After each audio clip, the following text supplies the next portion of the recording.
नवोदय क्रांति में आपका स्वागत है। आइए देखते हैं नवोदय क्रांति परिवार भारत द्वारा संचालित online classes. Good afternoon, all of you.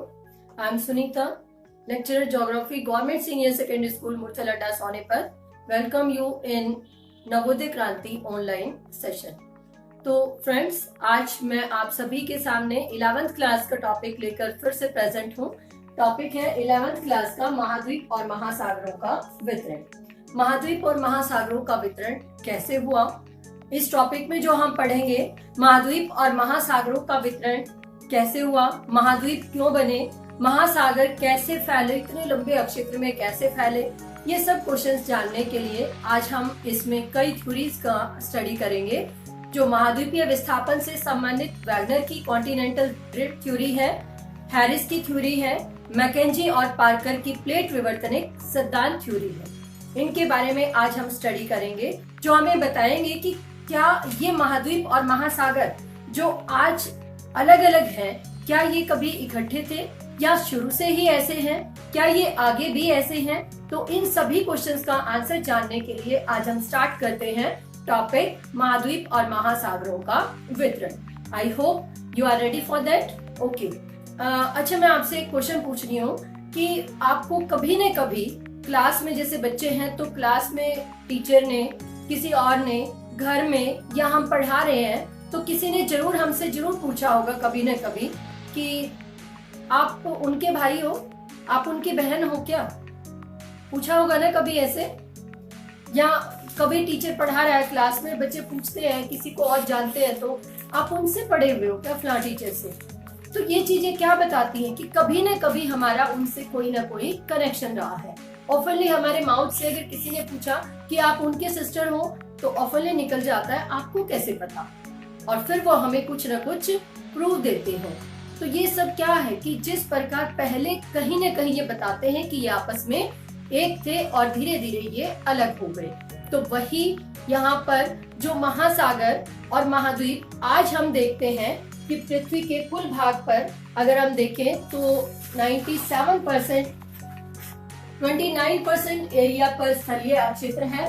ये मैप देख रहे हो आप, तो इसमें जो 29% एरिया है इस पे स्थलीय क्षेत्र है। कितने पर है, नोट डाउन कर देती हूँ, 29% पर, और 71% एरिया पर क्या है, सागरीय या जलीय क्षेत्र है। तो लेकिन आप इसमें एक बात ध्यान से अगर देखोगे तो आपको कुछ दिखाई देगा। देखो, मैं आपकी हेल्प कर देती हूँ। जैसे आप इस तट को देखिए, ये हुआ, फिर हम इस तट की ओर चलते हैं, दिख रहा है। आप इमेजिन करके देखो, अगर हम इनको पास में लेकर आते हैं तो ये देखो, ये भाग हो गया। फिर इस पार्ट को देखो, अगर हम लेकर आए और सोचे तो कहीं ना कहीं हमें कुछ न कुछ इसमें समानता जरूर नजर आती होगी। क्लियर? तो इसमें क्या समानता नजर आती है, इनको जानने के लिए ये हमें प्रूफ देते हैं कि कहीं न कहीं, कभी न कभी ये भाग आपस में जुड़े हुए थे। इसकी ओर विद्वानों का ध्यान कब गया, जब 1556 ईस्वी में अब्राहम ऑर्टेलिस ने पहली बार मानचित्र बनाया। तो उसके बाद फिर और मानचित्र बनाए गए ऑर्टेलिस के द्वारा भी, और लोगों ने भी बनाए। तो उन्होंने सभी ने ये पाया कि कुछ न कुछ तो समानता रही है। इसी समानता को व्यापक रूप में दिखाने के लिए और बताने के लिए इसको हम अभी उतारते हैं, फिर इसकी हेल्प हम जरूर लेंगे। उसको दिखाने के लिए वैगनर महोदय ने, एक जर्मन विद्वान हुए हैं, आप नोट डाउन करते रहिएगा। वैगनर एक जर्मन जीव भूगोलवेता हुए हैं, जिन्होंने 1912 में महाद्वीपीय विस्थापन सिद्धांत, महाद्वीपीय विस्थापन सिद्धांत, वो क्या मानते हैं, उन्होंने सिद्धांत का आधार क्या था। वैगनर ने क्या माना कि प्राचीन समय में ये सभी भूखंड आपस में जुड़े हुए थे, एक पिंड के रूप में थे। अगर हम थोड़ा सा अगर ट्राई करके देखते हैं, जैसे इधर से हमारा ये पार्ट आता है, ये मैक्सिको की खाड़ी का क्षेत्र है, ये फिर हमारा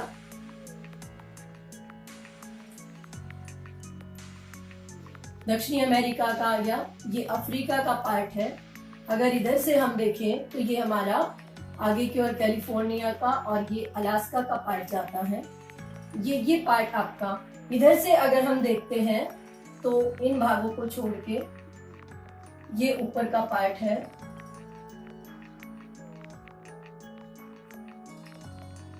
और इधर से अगर हम देखें ये पार्ट आ गया, ये भूमध्य सागर का। और मेन बेसिक जब हम आगे की ओर पहुंचते हैं तो हम ये पार्ट पाते हैं। ये शायद मैं मैप पे दिखाऊंगी जब आपको बिल्कुल क्लियर होगा। तो ये पार्ट है, ये कुछ इस टाइप से है। नीचे हमारा ये ऑस्ट्रेलिया का पार्ट आ जाता है, तो यहाँ पर न्यूजीलैंड का, ये फिर हमारा जापान का एरिया आता है। यहाँ ये हमारे द्वीप आते हैं, है ना। तो वो ये क्या कहते हैं कि वैगनर ने बताया कि ये भूखंड कभी आपस में जुड़े हुए थे।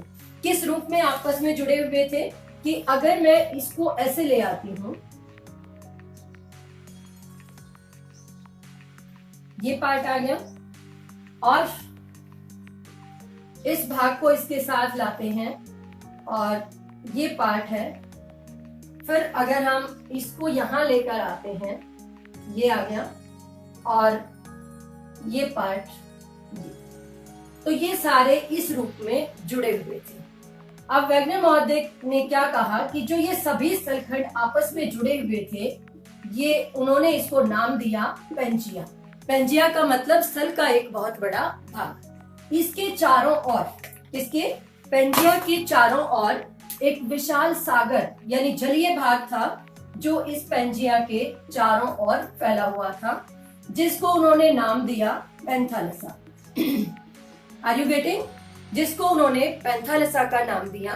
अब वैगनर क्या कहते हैं कि ये भाग 2 खंडों में बटा हुआ था। कितने खंडों में बटा हुआ था?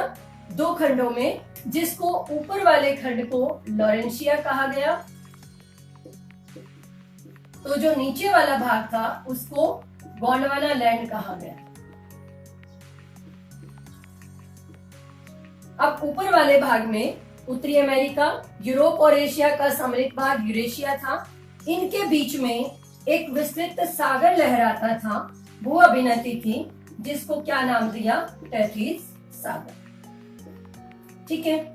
और नीचे की ओर अंगारा लैंड था, जिसमें दक्षिणी अमेरिका, अफ्रीका, आज का ऑस्ट्रेलिया, भारत का दक्षिणी भाग, न्यूजीलैंड और चाइना के इंडोनेशियाई द्वीप समूह शामिल थे। ये 2 पार्ट में बटा हुआ था। बीच में ये अक्षेत्र था। ये इनके सिद्धांत का आधार था। क्या बताया वैगनर ने कि प्राचीन भाग में सभी भूखंड आपस में जुड़े हुए थे और ये 2 भागों में था। जो स्थलखंड आपस में जुड़े थे उसको उन्होंने पेंजिया कहा।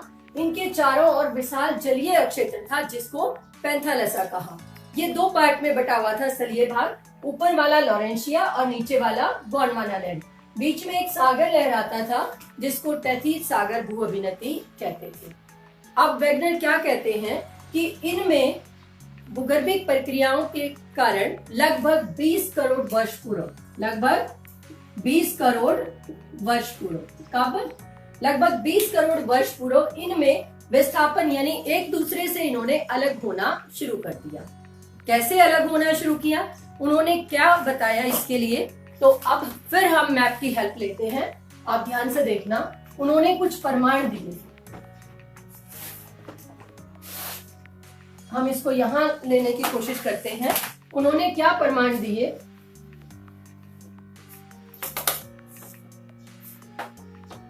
यस, तो उन्होंने बताया कि जो महाद्वीप और महासागर इकट्ठे थे, तो उन्होंने प्रमाण दिया। सबसे पहला प्रमाण क्या दिया? साम्य स्थापना। साम्य स्थापना क्या है? जैसे अभी मैंने कहा ना, कोई हमें कहता आप वैसे लगते हो, तो आप पूछते हैं, हम पूछते हैं आपको क्या पता?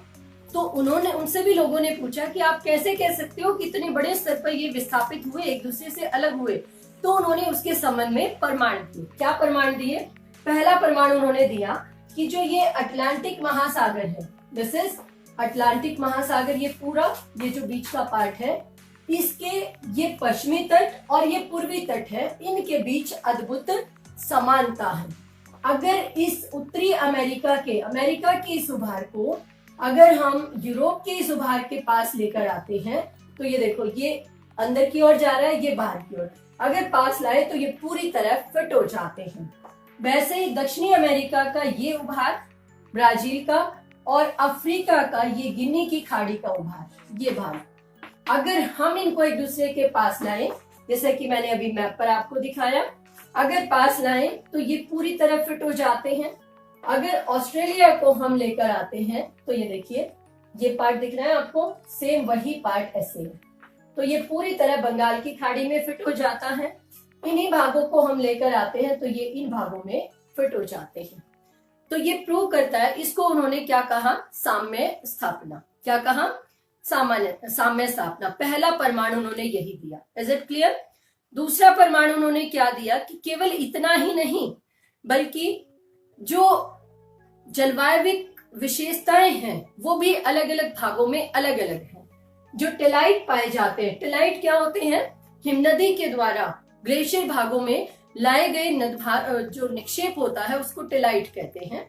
तो वो कहते हैं कि टेलाइट का मिलना भी इनकी समानता को प्रदर्शित करता है। टेलाइट जैसे इन अक्षेत्रों में, जैसे ये अफ्रीका का ये भाग है, फिर ये आपका दक्षिणी अमेरिका का ये फॉकलैंड द्वीप का क्षेत्र है यहाँ पर, और इन अक्षेत्रों में, इन भागों में ऐसे टेलाइट्स मिले हैं जहां पर उनके होने की संभावना है ही नहीं।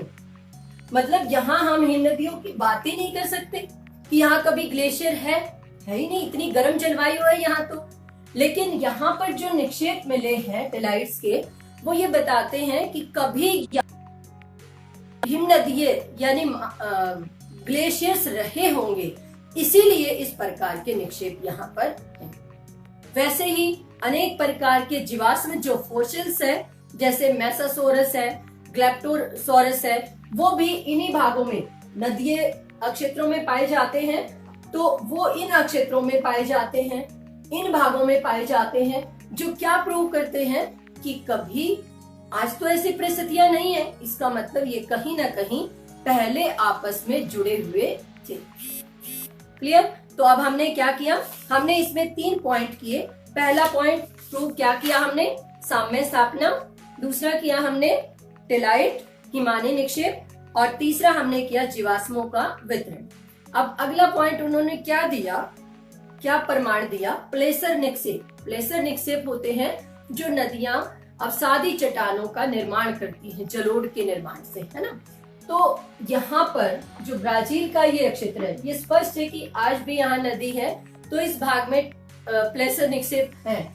लेकिन ये जो घाना का तटीय क्षेत्र है, ये जो भाग है गोल्ड कोस्ट, जिसको नाम ही गोल्ड लिखा है, गोल्ड कोस्ट, ठीक है, घाना को, क्योंकि यहाँ सोना बहुत अधिक मात्रा में मिलता है, वो प्लेसर निक्षेप यहाँ भी पाए जाते हैं, यहाँ भी।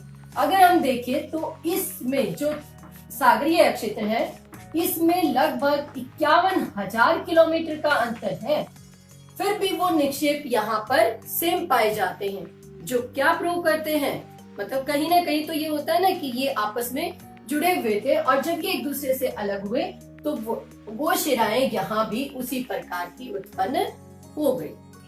वो आज है, आज यहाँ नहीं पाई जाती, लेकिन ये पहले जुड़े हुए रहे होंगे, इसलिए ऐसी शिराएं यहाँ भी पाई जाती हैं। और अगला प्रमाण हमारा आता है चट्टानों की आयु में भिन्नता। चट्टानों की आयु का निर्माण पता किससे लगाया जाता है, रेडियोलॉरिन एक पद्धति है, जो आप फेसबुक पे, उस पे, यूट्यूब पे डाल के और देख सकते हो, आपकी किताब में दिया हुआ है, तो वहां से भी आप डाल के देख सकते हो। रेडियोलॉरिन एक पद्धति है जिसके द्वारा चट्टानों की आयु का पता लगाया जाता है। तो चट्टानों की आयु के आधार पर क्या है कि जो यहाँ पर है अक्षेत्र, जो इन भागों में अक्षेत्र पाए जाते हैं, जो इन अक्षेत्रों में और जो इन भागों में पाए जाते हैं, उनकी आयु लगभग एक समान है। चट्टानों की संरचना, रंग, गठन, आयु लगभग एक समान है। और तो और क्या, जो ये अटलांटिक महासागर में ये मध्य महासागरीय कटक है, इससे इधर और इधर ये कितना डिस्टेंस है, इनकी चट्टानों के भी रंग, संरचना, गठन में समानता पाई जाती है, जो ये सिद्ध करता है कि कहीं न कहीं ये आपस में जुड़े हुए थे। ये उन्होंने प्रमाण दिए। क्लियर हुआ होगा यहाँ तक? तो क्या क्या प्रमाण दिए एक बार हम फिर देख लेते हैं थोड़ा फास्ट। क्या क्या प्रमाण दिए? पहला प्रमाण उन्होंने दिया साम्य स्थापना। दूसरा प्रमाण उन्होंने दिया टेलाइट। और उन्होंने क्या कहा? प्लेसर निक्षेप और चट्टानी संरचना यानी चट्टानों की आयु। और क्या प्रमाण दिया उन्होंने? और प्रमाण दिया उन्होंने जलवायविक एकता, जलवायु संबंधी प्रमाण और फॉसिल्स यानी जीव जंतुओं के अवशेष। इन सभी के आधार पर उन्होंने बताया कि ये कभी आपस में जुड़े थे। अब इतना तो बता दिया, अब बात आती है कि ये जुड़े हुए थे, फिर ये अलग क्यों हुए? तो उसके लिए वैगनर ने दो बलों का वर्णन किया कि इन बलों के कारण ये महाद्वीप एक दूसरे से अलग हो गए। पता है वो बल कौन कौन से थे? तो देखते हैं वो बल कौन से थे। दो मुख्य बल थे। एक था ध्रुवीय फ्लीइंग बल, आप नोट करते रहना साथ साथ, ध्रुवीय फ्लीइंग बल, और दूसरा था ज्वारीय बल। ध्रुवीय फ्लीइंग बल में उन्होंने क्या बताया कि इसको हम घूर्णन बल भी कहते हैं, कि जो हमारी पृथ्वी है वो घूमती है और घूर्णन के कारण चुंबकत्व में भिन्नता आती है, जिसके कारण ये एक दूसरे से अलग हो गए।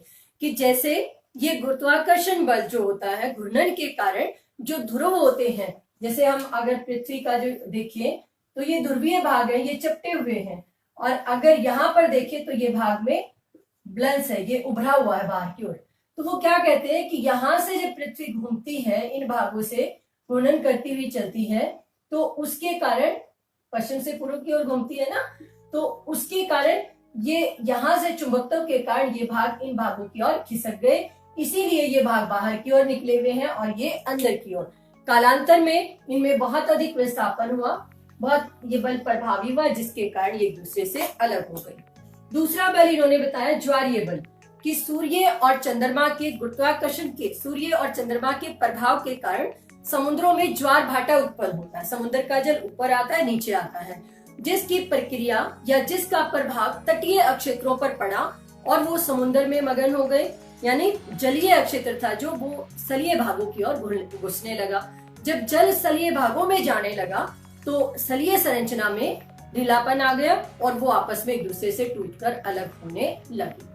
ये दो बल उन्होंने कहा, लेकिन और उन्होंने कहा कि यस, इनके आधार पर मैं कह सकता हूँ कि ये महाद्वीप आपस में एक थे और ये एक दूसरे से अलग हुए। इसी को महाद्वीपीय विस्थापन सिद्धांत कहा गया। लेकिन उनकी कड़ी आलोचना हुई। क्या किसलिए आलोचना हुई? इन बलों के कारण, कि ये ठीक है कि हाँ महाद्वीप कभी इकट्ठे थे और आज ये अलग हैं, अनेक प्रमाण हैं, लेकिन जो बल दिए हैं इतने बड़े पैमाने पर, इतने बड़े बड़े स्थलखंडों का विस्थापन इतने छोटे छोटे बलों से ऐसा तो संभव नहीं है, और कोई न कोई कारण रहा होगा। तो इन कारणों को जानने के लिए आगे क्या पढ़ते हैं हम? इन कारणों को जानने के लिए संसार के अनेक वैज्ञानिक, भूवैज्ञानिक, ज्योग्राफर्स, अनेक साइंटिस्ट लग गए। और उसके बाद क्या हुआ? उसके बाद जब अनेक साइंटिस्ट इस पर देखने लगे तो उस समय संवहन धारा संबंधी सिद्धांत उत्पन्न हुए। संवहन धारा, आर्थर होम्स, नाम नोट कर लेना। आर्थर होम्स ने क्या दिया? संवहन धारा सिद्धांत। और इसकी पुष्टि उन्होंने एक सामान्य सी बात को लेकर की।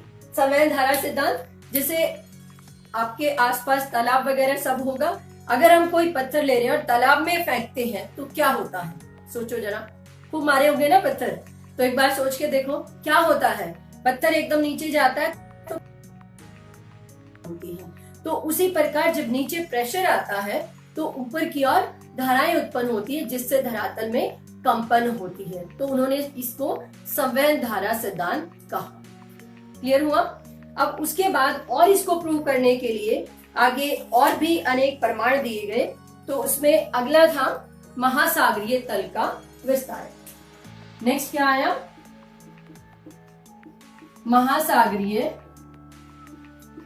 तल का विस्तारण। अब वो कहते हैं कि ठीक है, महाद्वीप तो अलग हुए और इसके लिए जो बल थे वो पर्याप्त तो नहीं थे, लेकिन संवहन धारा सिद्धांत कहीं न कहीं ये प्रूव करता है कि आंतरिक भाग में अनेक प्रक्रियाएं होती रहती हैं, आगे भी होती रहेंगी धरातल पर और पृथ्वी के आंतरिक भाग में, जिनके परिणाम स्वरूप इसमें भूगर्भ की प्रक्रियाओं के कारण इसमें परिवर्तन आता रहता है। ये परिवर्तन जब लार्ज स्केल पर होता है तो ये हमारे महाद्वीप और महासागरों के विखंडन का कारण बनता है। ठीक है, अब ये बताया कि महाद्वीप तो हुए, लेकिन महासागरों का क्या हो गया, फिर ये क्यों फैले? तो उसमें सागरीय तल का विस्तारण सिद्धांत दिया गया। महासागरीय तल का विस्तारण, उसमें क्या कहा गया, ये मैं आपको आपकी बुक का पार्ट दिखा रही हूँ क्योंकि आपको ये देखना जरूरी है। महासागरीय अधः स्तर का मानचित्रण और बनावट कैसी है, फिर ये वितरण का भाग आता है और उसके बाद आता है सागरीय अधः स्तर का प्रसारण। ये कैसे विस्तारित हुआ वो हम देखते हैं। तो पहले हमने अब क्या देखना है कि जो महासागर दिखाई देते हैं, सामान्यतः हम क्या कहते हैं कि सागर लगभग समतल है और जलीय अक्षेत्र है, लेकिन हम भूल जाते हैं कि जैसे स्थल पर ऊंचावच है, कहीं ऊंचाई कहीं नीचाई, कहीं पर्वत है ऊंचे ऊंचे तो कहीं पठार और कहीं मैदानी भाग है, कहीं चोटियां हैं तो कहीं खाइयां पाई जाती हैं, कहीं घाटियां पाई जाती हैं। उसी प्रकार समुद्रों का जो अधः स्तर है, तो अगला हम क्या कर रहे हैं, अधः स्तर, महासागरों का अधः स्तर किस रूप में है। तो जैसे इसको हम अगर स्थलीय भाग मान लें तो वो कहते हैं कि ये जैसे हम समुद्र की ओर जाते हैं तो लगभग इस टाइप से पार्ट आता है ये, और फिर जाकर ये आता है। ठीक है, अब इसको उन्होंने 4 भागों में बांटा है कि जैसे हम तो ये मानते हैं कि नीचे जल का विस्तार है और ये ठीक है, लेकिन आपने देखा होगा जब आप पानी में जाते हो तो कोने पे पानी हल्का होता है, जैसे जैसे अंदर की ओर जाते हैं गहरा होता जाता है और अंदर जाके रुक जाता है। आप देखोगे आपको वहां पर कई अनेक छोटे छोटे जीव जंतु भी मिलते हैं, कहीं पर आपको ऊंचे ऊंचे कटक आपके पैर में अड़ जाते हैं, कई बार जैसे समुद्री जलयान जाते हैं उनसे भी टकराते हैं। क्या है वो प्रूव करते हैं कि सागरीय अधः स्तर पर भी अनेक प्रकार की उच्चावच संबंधी विभिन्नता पाई जाती है। उसको 4 पार्ट में बांटा। जब हम ये ऊपर स्थल हो गया, जब हम स्थल से सागर की ओर जाते हैं तो ये पहला भाग है जिसकी गहराई लगभग 200 फैथम तक होती है। इसको हम कहते हैं महाद्वीपीय मगन तट। क्या कहते हैं, महाद्वीपीय मगन तट। ये उथला भाग होता है जिसकी ढाल लगभग 1 डिग्री होती है, जो हमने आगे भी करना है। फिर इसके बाद आप देखो ये ढाल बढ़ रहा है, ये 2 से 5 डिग्री तक हो जाता है, जिसको हम कहते हैं महासागरीय ढाल। ठीक है, और इस सम्मिलित पार्ट को महासागरों का यानी तटीय भाग, जो आपको मैंने अभी दिखाया था ना, ये अधः स्तर की बनावट हम कर रहे थे, महासागरीय सीमा का नाम दिया जाता है। क्या नाम दिया जाता है इन दोनों को, महासागरीय सीमा, जिसमें महाद्वीपीय मगन तट और महाद्वीपीय ढाल दोनों समाहित हैं। उसके बाद फिर आप देख रहे होंगे लंबाई में, देखो दिख रहा है, तो ये क्या है, एबिसल प्लेन यानी अधिवितलीय मैदान है। दूसरा पार्ट हो गया, ये समतल भाग है लगभग की कुछ गहराई तक महासागर लगभग स्टेबल रहते हैं। उसके बाद बहुत गहराई हो जाती है और कहीं कहीं ऊंचे टीले पाए जाते हैं, तो कहीं अचानक गहराई बढ़ जाती है। इन टीलों को हम गायोट कहते हैं, समुद्री पर्वत। इसको कहा महासागरीय नितल। क्या कहा, महासागरीय नितल। अब ये क्या था कि महासागरों का अधः स्तर, उसकी बनावट कैसी है। अब इस महासागरों से ही महासागरीय तल का विस्तार संबंधी सिद्धांत जुड़ा हुआ है। क्लियर कि महासागरों के तल में भिन्नता कैसे आई और महासागरों का विस्तार किस प्रकार हुआ। एक बार फिर हमें मैप की हेल्प लेनी पड़ेगी। चलते हैं, ये देखिए। तो महासागरों में जो कटक पाई जाती है, जिसका हमने अभी वर्णन किया था, ये अन्य महासागरीय कटक है। वैसे इधर प्रशांत महासागरों में भी कटक पाई जाती है। आपने नाम भी सुना होगा, मैरियाना गर्त। प्रशांत महासागर में बहुत गहरी खाई है जिसको कहा जाता है मैरियाना गर्त। गर्त मतलब बहुत नीचा क्षेत्र, जो लगभग 10,122 से भी अधिक, और अगर एडजेक्ट देखें तो 11,022 किलोमीटर तक गहराई है, सबसे ज्यादा गहरी है। तो ये प्रूव करता है ना कि बहुत चीजें पाई जाती है, अलग अलग प्रकार का उच्चावच है। अब इसमें क्या बताया गया है, ये कहते हैं कि महासागर भी, जैसे महाद्वीप अलग हुए, महासागरों का जो ये तल है ये भी फैलता रहता है। कैसे? कि जब पृथ्वी के अंदर संवहन धाराएं उत्पन्न होती हैं। क्या उत्पन्न होती हैं? संवहन धाराएं। अब वो कैसे होती हैं? कि जब आंतरिक भाग में ताप अधिक है, दबाव भी अधिक होता है, तो वो ताप अधिक होने के कारण ऊपर की ओर उठता है। ऊपर स्थलमंडल है, स्थलमंडल से टकराकर वो धाराएं फिर नीचे की ओर जाती हैं, तो उसमें एक सर्कुलेशन बना रहता है जो उष्मा को घुमाता रहता है। तो उष्मा के ताप के सर्कुलर को संवहन धाराएं कहा जाता है। क्लियर? तो उन संवहन धाराओं के कारण जब भी कोई भाग कमजोर मिलता है तो वो किसी न किसी रूप में बाहर आ जाती है। कई बार टकराव उत्पन्न हो जाता है और तोड़ देती है तो कंपन होता है। बाहर विस्फोट के साथ बाहर आते हैं तो ज्वालामुखी विस्फोट होता है। ठीक है, तो ये सिद्धांत क्या कहता है कि यहाँ महासागरों के इन अक्षेत्रों में, ये मध्य महासागरीय कटक है जो सबसे प्रोमिनेंट है, कि यहाँ पर ज्वालामुखी विस्फोट हुआ जिसके कारण मैग्मा बाहर की ओर आया। जब वो मैग्मा बाहर आया तो धरातल पर आकर क्या हुआ? ठंडा हो गया और इस कटक के साथ साथ फैलता रहा। ये क्रिया समाप्त नहीं हुई, बल्कि इसमें बार बार उद्भेदन होता रहा और ये मैग्मा फैल कर बाहर की ओर जाता रहा। जब ये बाहर की ओर, ये कटक चौड़ी होती चली गई, जब ये बाहर की ओर जाता रहा तो इसका जलीय क्षेत्र है जो अन्य भागों और पहुंचता चला गया। तो इस महासागरों के तल का विस्तार हुआ जिसको महासागरीय अधस्तर विस्तार कहा जाता है।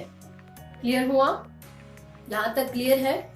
तो नेक्स्ट पार्ट की ओर हम चलते हैं। इसी में कि कुछ क्षेत्र हैं, जैसे ये प्रशांत महासागर का क्षेत्र है, बेरिंग सागर से लेकर ये नीचे तक का ये सारा भाग, ये फिर यहाँ से ये पेटी आती है, इसको यहाँ से अगर हम देखें ये भाग, इसमें क्या है सारी में, ये हमारे भूकंप और ज्वालामुखी इसमें बहुत आते हैं। इस पेटी में, इसमें भूकंप ज्वालामुखी सबसे ज्यादा आते हैं, जिसको फायर ऑफ रिंग या अग्नि वलय कहा जाता है। क्यों आते हैं वो हम अभी करेंगे। और ये पार्ट जो बीच वाला है ये भाग, फिर आपका ये ऊपर का मध्यवर्ती पेटी, इसमें भी भूकंप और ज्वालामुखी अधिक आते हैं। ठीक है, तो ये बड़े ही अस्थिर अक्षेत्र हैं भूवैज्ञानिक दृष्टि से, इनमें अधिक आता है। क्यों आते हैं?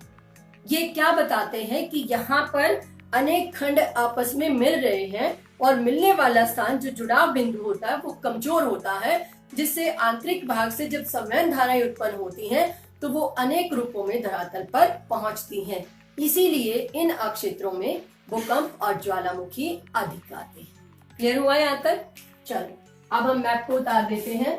अब हम इसके नेक्स्ट पार्ट की ओर बढ़ते हैं कि जो अनेक, किसी ने इसे एक बात तो प्रूव हो गई, इससे एक बात तो सिद्ध होती है कि महाद्वीप और महासागर आपस में एक थे और वो एक दूसरे से अलग हुए।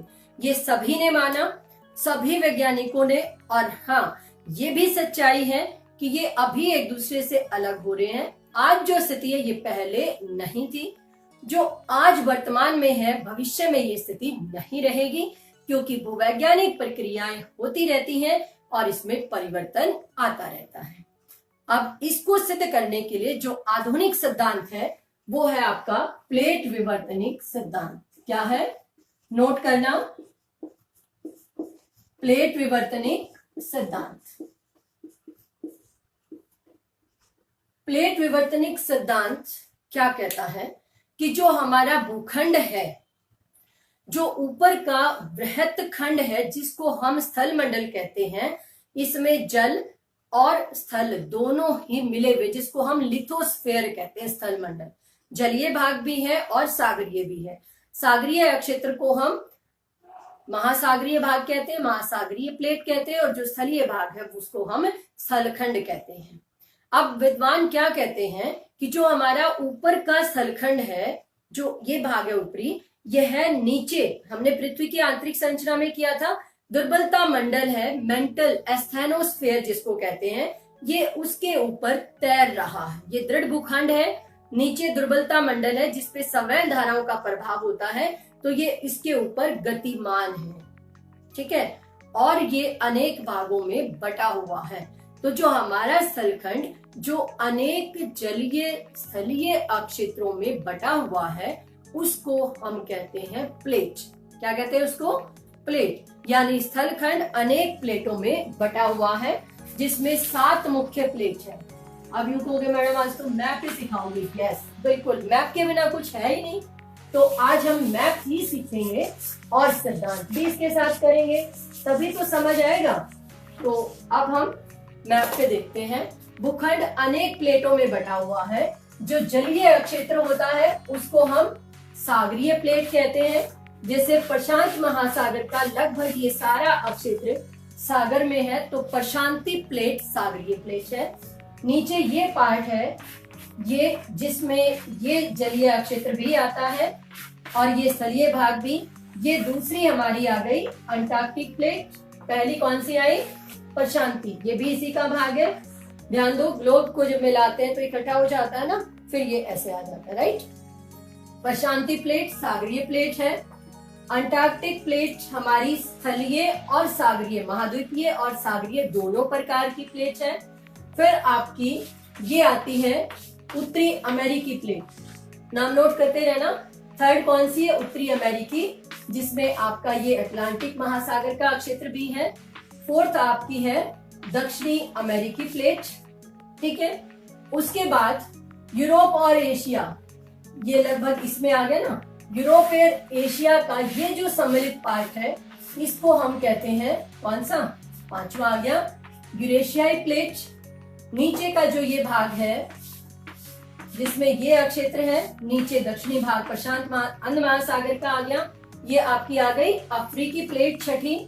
और 7वीं प्लेट है जिसमें न्यूजीलैंड, ऑस्ट्रेलिया, ये इंडोनेशिया, ये आपका भारत का, ये मध्य एशिया के क्षेत्र, ये सारा जिसको हम भारत ऑस्ट्रेलियाई यूरेशियाई प्लेट के नाम, भारत ऑस्ट्रेलियाई न्यूजीलैंड प्लेट के नाम से जानते हैं।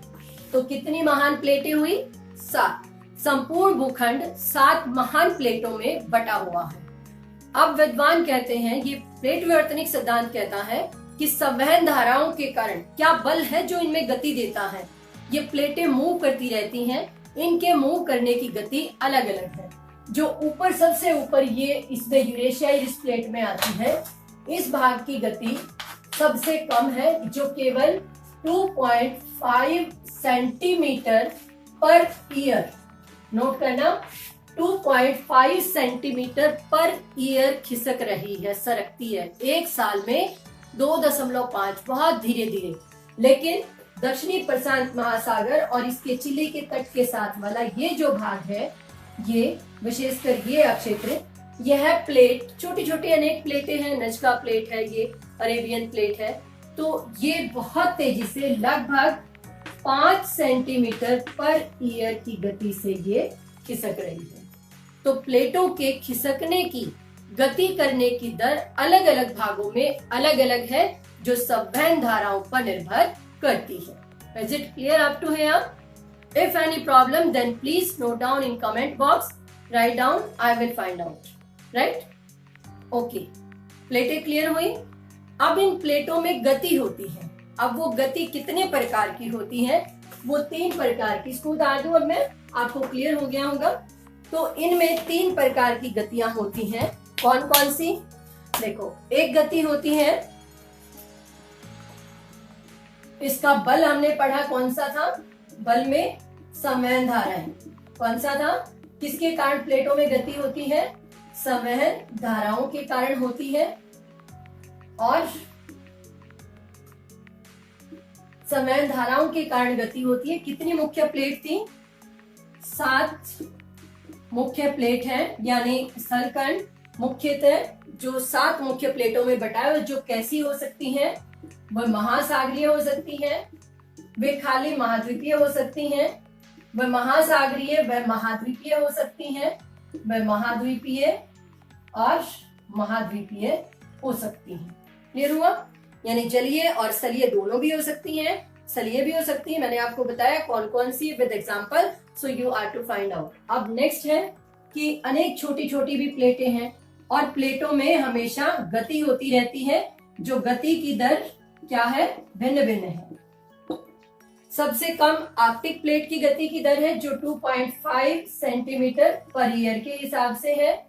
चिली और दक्षिणी प्रशांति प्लेट की गति 5 सेंटीमीटर पर ईयर है, जो सभी प्लेटों में सबसे ज्यादा है। क्लियर? हमारा धरातल समस्थिति की अवस्था में है। जब इन प्लेटों में गतियां होती हैं तो ये आगे पीछे हो जाता है। तो प्लेटों की गतियां कितने प्रकार की होती हैं? वो 3 प्रकार की होती हैं। आप नोट डाउन भी कर सकते हैं, नहीं आपको नोट डाउन करना चाहिए। वो कौन कौन सी है? अपसारी गति, दूसरी अभिसारी गति, और तीसरी आती है समानांतर या पारवर्ती प्लेटें। अब ये क्या होती है? देखो मैं यहाँ पर आपको एक अपसारी, एक शक्ति ये है, इस साइड है, एक इस साइड है। जब 2 विपरीत शक्तियां कार्य करती हैं, दूसरी ये सिचुएशन, ये स्थलखंड है आपका, एक दूसरी ये सिचुएशन होती है जिसमें दोनों शक्तियां एक और आती हैं और इसमें कोई एक दूसरे के टकराती नहीं है, पास पास जाती है। ठीक है, हम इसको एक एग्जांपल से लेते हैं। ठीक है, अब आप देखिए क्या होता है। ये एग्जांपल हम लेके चल रहे हैं।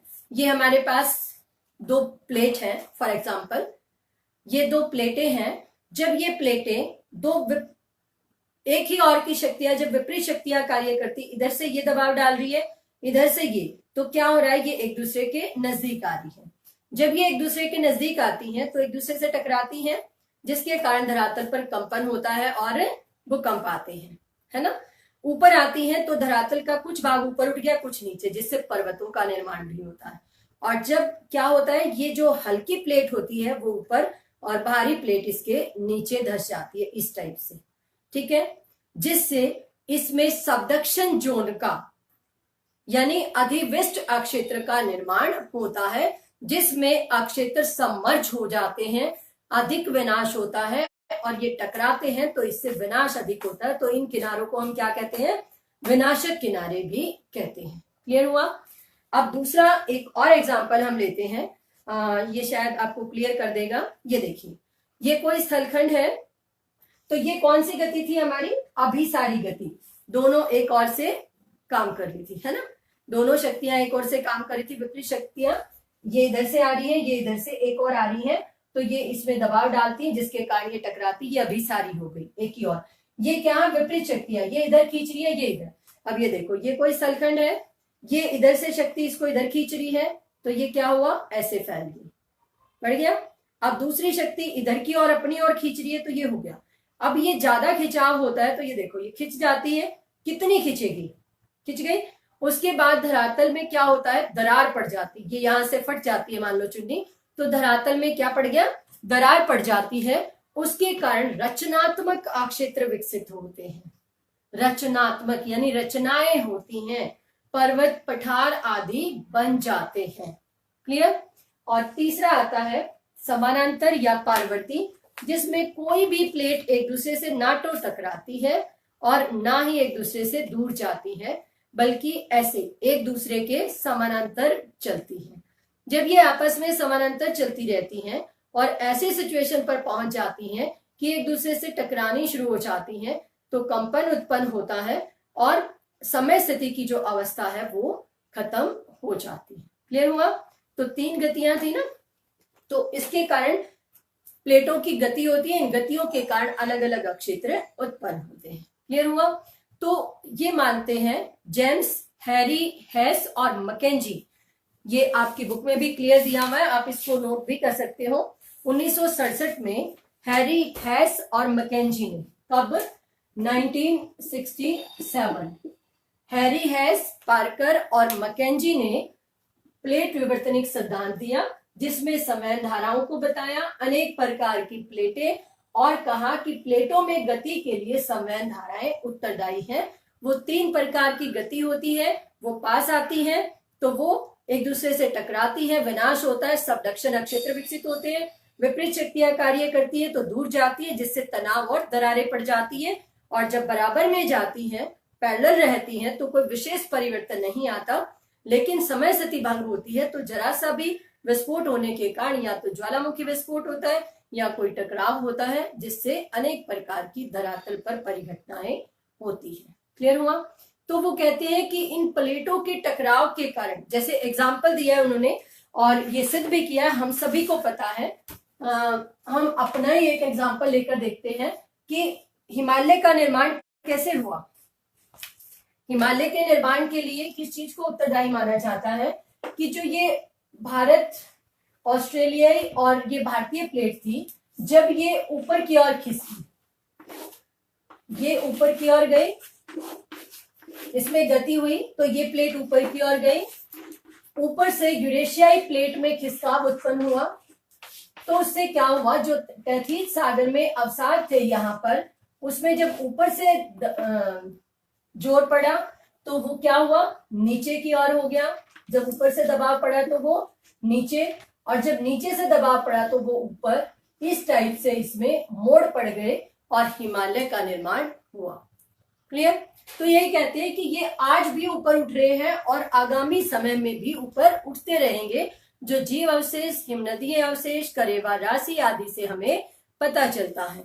तो प्लेट विवर्तनिक सिद्धांत के अनुसार जो महाद्वीपीय विस्थापन सिद्धांत, वैगनर के सिद्धांत की समस्या थी, उसका समाधान भी मिल गया स्वतः ही, जिसकी आलोचना हुई थी कि नहीं, कोई ज्वारीय बल या घूर्णन बल अकेला कार्य नहीं कर रहा था, बल्कि बेसिकली जो संवहन धाराएं थी, जो संवहनीय बल था, वो उत्तरदायी था, और ये प्लेटों में गति हुई, जिसके कारण धरातल पर परिवर्तन हुए और ये एक दूसरे से अलग हो गए।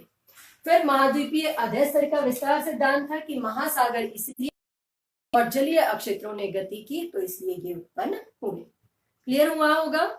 तो ये चैप्टर हमारा यही ओवर होता है, जिसमें हमने क्या पढ़ा, एक बार बहुत शॉर्ट में हम रिकैप करते हैं।